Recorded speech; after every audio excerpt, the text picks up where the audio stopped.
बिस्मिल्लाहिर्रहमानिर्रहीम। अस्सलाम वालेकुम डियर स्टूडेंट्स।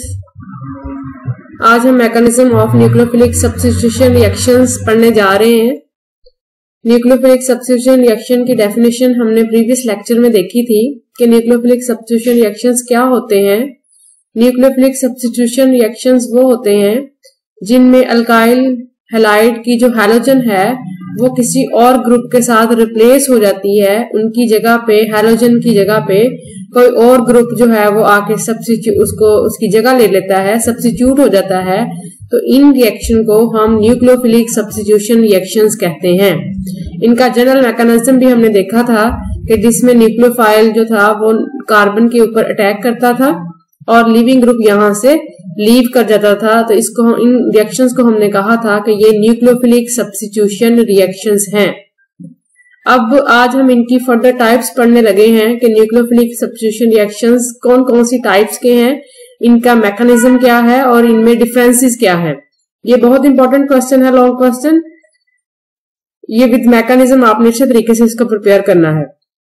तो जो न्यूक्लियोफिलिक सब्स्टिट्यूशन रिएक्शंस हैं ये दो तरह के हैं। न्यूक्लियोफिलिक सब्स्टिट्यूशन बाई मालिकुलर, जिसको कहते हैं SN2। Nucleophilic substitution bimolecular is called SN2 और nucleophilic substitution unimolecular is called SN1। Unimolecular 1 लगाया है और बाई मालिकुलर के लिए 2। S मीन सब्स्टिट्यूशन और N जो है वो मीन न्यूक्लियोफिलिक। तो SN2 एंड SN1 में इनको दो कैटेगरीज में जो है वो डिवाइड किया जाता है। 1 बाय 1 हम दोनों को डिस्कस करते हैं, इनका मैकेनिज्म देखेंगे। तो nucleophilic substitution reaction on alkyl halide involves the two main processes. दो मेन प्रोसेसेस इसमें होंगे। The breakage of the CX bond, जो कार्बन और हैलोजन का बॉन्ड है इनमें वो टूट जाएगा, and the formation of the C nucleophile bond, और इसमें नया बॉन्ड जो है वो कार्बन और न्यूक्लियोफाइल का बन जाएगा। The mechanism of the nucleophilic substitution reaction depends upon the timing of these two processes. इन दो प्रोसेसेस की टाइमिंग क्या है कि न्यूक्लियोफाइल कब अटैक कर रहा है, हैलोजन कब जो है वहां से लीव कर रहा है। If the two processes occur simultaneously, अगर जो है न्यूक्लियोफाइल का अटैक भी उसी टाइम ही हो रहा हो जबकि लिविंग ग्रुप वहां से लीव कर रहा है, तो इस तरह का जो रिएक्शन होता है उसको हम कहते हैं SN2 रिएक्शन। किस तरह का मैकेनिज्म को हम SN2 मैकेनिज्म कहेंगे? If the two processes occur simultaneously. कौन कौन से दो प्रोसेसेस? वो दो प्रोसेसेस कौन से हैं? दो प्रोसेसेस हैं जिसमें बॉन्ड ब्रेकेज इन्वॉल्व है और बॉन्ड फॉर्मेशन इन्वॉल्व है। Bond breakage between the CX bond and the formation between the C nucleophile bond. अगर ये दोनों प्रोसेसेस एक ही टाइम हो रहे हैं तो हम इस रिएक्शन को SN2 रिएक्शन कहेंगे।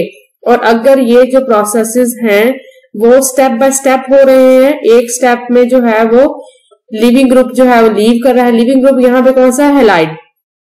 तो एक ग्रुप में, एक स्टेप में अगर लिविंग ग्रुप लीव कर रहा है और नेक्स्ट स्टेप में जो है वो फॉर्मेशन हो रही है नए बॉन्ड की न्यूक्लियोफाइल के साथ, तो इस तरह का जो रिएक्शन मैकेनिज्म होगा उसको हम SN1 मैकेनिज्म कहेंगे।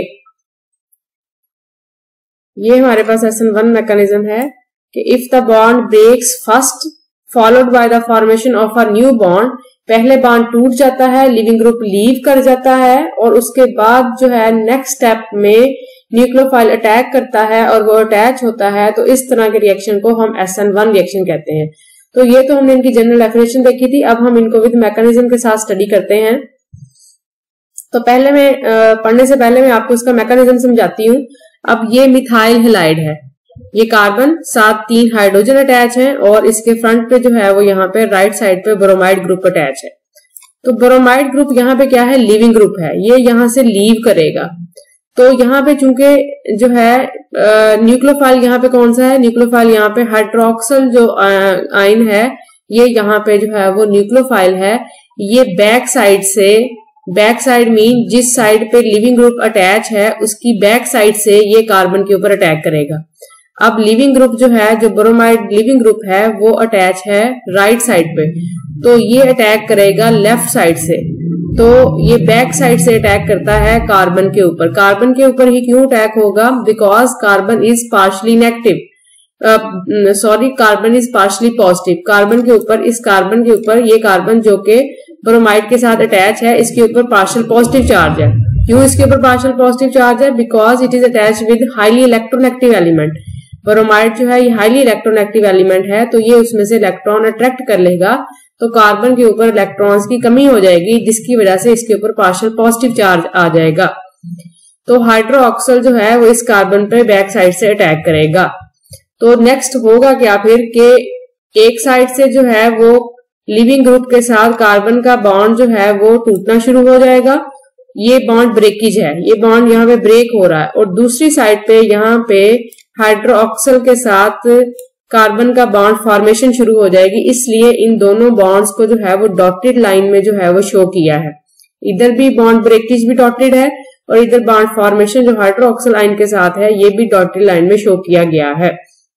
और इस टाइम पे इन ट्रांजिशन स्टेट वो होती है जो कि दौरान रिएक्शन के दौरान बनती है और जिसको हम सेपरेट नहीं कर सकते, वो उस स्टेज को हम कहते हैं ट्रांजिशन स्टेट।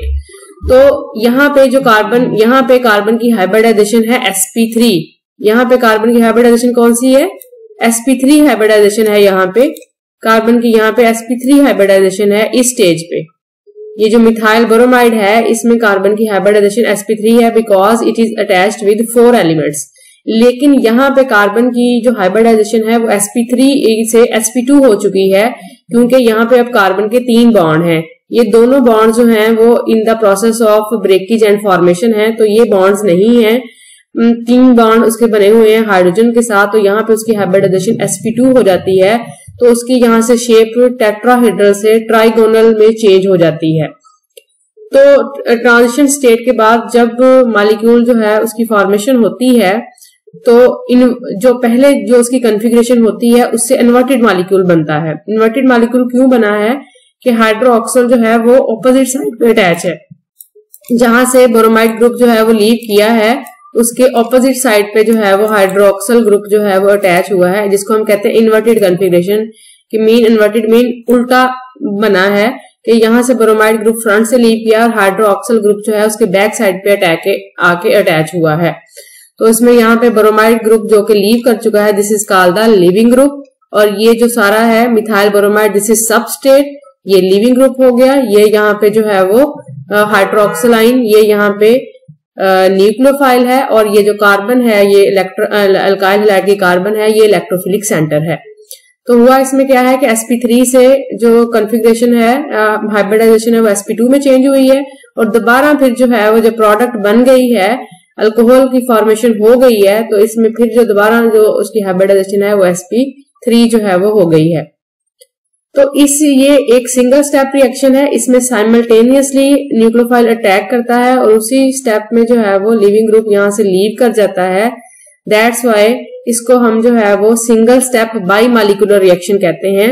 इसका जो रेट ऑफ रिएक्शन होता है वो न्यूक्लियोफाइल और सबस्टेट दोनों चीजों पे डिपेंड कर रहा होता है। न्यूक्लियोफाइल पे भी डिपेंड करता है और सबस्टेट जो कि अल्काइल हैलाइड है दोनों पे डिपेंड करता है, इसलिए हम इसको बाई मॉलिक्यूलर रिएक्शन कहते हैं। ये एक ही स्टेप में जो है वो रिएक्शन सारा जो है वो कंप्लीट हो जाता है, उसी में ही बॉन्ड फॉर्मेशन होती है और उसी में ही जो है वो बॉन्ड ब्रेकेज और फॉर्मेशन दोनों सेम स्टेप में जो है वो होती हैं। और ये सेकंड ऑर्डर रिएक्शन है। अब मैं इसको आपको रीड कर देती हूँ। This is a single step mechanism. तो ये हमने देख लिया कि ये आपने इसके पॉइंट्स याद रखने हैं। इसको फिर हमने दूसरे जो मैकेनिज्म हम करेंगे फिर हमने उसके लिहाज से इसके डिफरेंसेस भी करने हैं।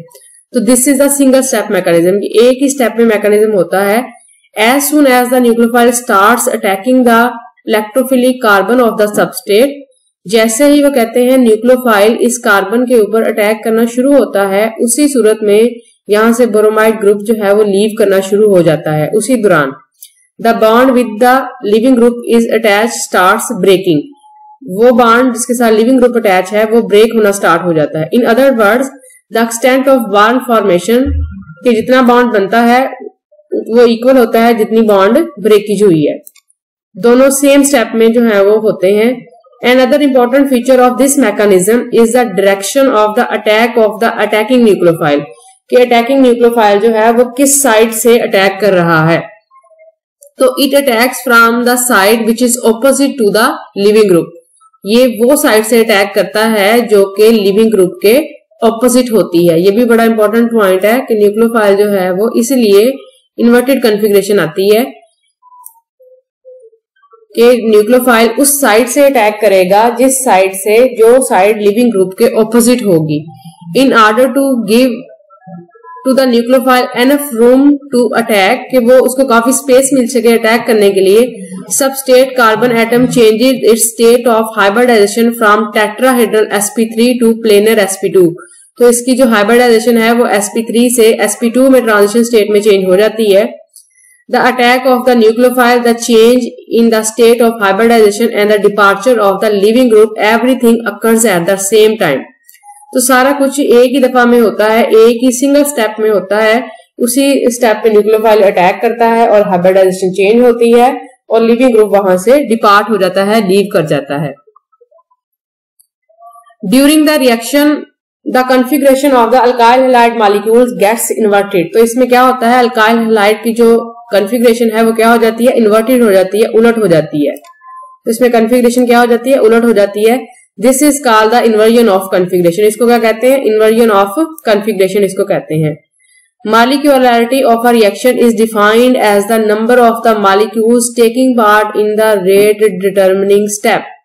Molecularity जो है वो क्या होती है कि कितने नंबर ऑफ मॉलिक्यूल्स जो हैं वो टेक पार्ट कर रहे हैं रेट डिटर्मिनिंग स्टेप में। इसका क्योंकि मैकेनिज्म का एक ही स्टेप है, तो इस स्टेप में जितने भी मॉलिक्यूल्स टेक पार्ट कर रहे होंगे वो सारे ही रिएक्शन के ऊपर इफेक्ट करेंगे, वो सारे ही रेट डिटर्मिनिंग होंगे। मतलब उनकी कंसंट्रेशन आप कम ज्यादा करेंगे तो रिएक्शन के ऊपर जो है वो फर्क पड़ेगा।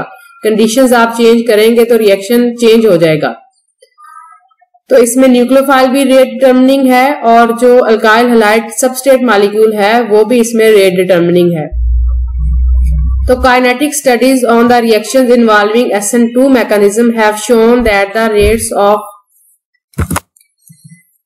since in this mechanism the reaction take place in only one step, which is also a rate determining step, and the two molecules are participating in this step, so it is called a bimolecular reaction। चूंकि ये reaction जो है वो एक ही step में जो है वो होता है कंप्लीट, और इस स्टेप में दो चीजें इन्वॉल्व हैं, एक न्यूक्लियोफाइल है और एक अल्काइल हैलाइड है। तो ये रिएक्शन दोनों चीजों पे डिपेंड करता है इसका rate of reaction. That's why हम इसको कहते हैं बाइमॉलिक्यूलर reaction. Kinetic study of the reaction involving SN2 mechanism have shown that the rates of such reactions depend upon the concentration of the alkyl halide as well as the attacking nucleophile। इन दोनों चीजों पे ये rate जो है वो depend कर रहा है। Mathematically the rate can be expressed as rate is equal to K, यहाँ पे कांस्टेंट है, alkyl halide power 1 nucleophile power 1। तो ये दोनों पावर 1 प्लस करेंगे तो जो ऑर्डर ऑफ रिएक्शन है इसका वो 2 आ जाएगा। 6 the exponents mean power of the concentration terms in the above expressions are unity. दोनों की जो है वो पावर्स यूनिटी हैं। So the order of a typical SN2 reaction will be 1 + 1 = 2। Among the alkyl halides, the primary alkyl halide follow SN2 mechanism wherever they are attacked by the nucleophile। SN1 SN2 जो reaction है वो primary alkyl halides follow करते हैं। मैंने आपको difference बताया था कि primary alkyl halide, secondary alkyl halide और टर्शियरी alkyl halide क्या होते हैं। तो प्राइमरी alkyl halide जो है वो SN2 मैकेनिज्म जो है वो फॉलो करते हैं। कल इंशाल्लाह जो है वो हम डिस्कस करेंगे आगे SN1 मैकेनिज्म। तो ये आपने अच्छे तरीके से लिख के इसको याद कर लेना है। अल्लाह हाफिज।